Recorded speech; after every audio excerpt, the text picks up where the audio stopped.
ଯେତେବେଳେ ସୌମ୍ୟାଶ୍ରୀ ଘଟଣା ଘଟିଲା आमे सेतबले भी डिमांड करूँ कि एयरलिफ्ट करा जाऊ जेहेतु से 90-95% जली जाइथिला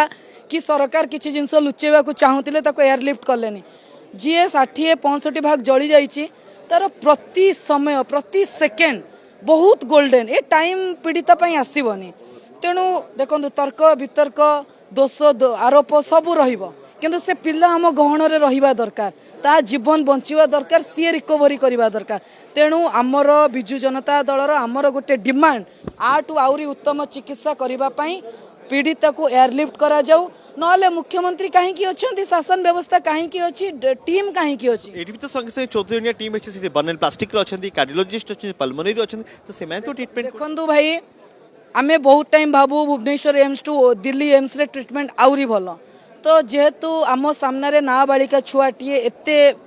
माने पेन रो शिकार होईची 60-70% जली तो आमर डिमांड बेटर ट्रीटमेंट पाई ताकू दिल्ली एम्स शिफ्ट इमिडिएटली करा जाऊ को केते समय प्रभाती परिडा आज्ञा लुचिकी रहिबे मुख्यमंत्री आसीबेनी से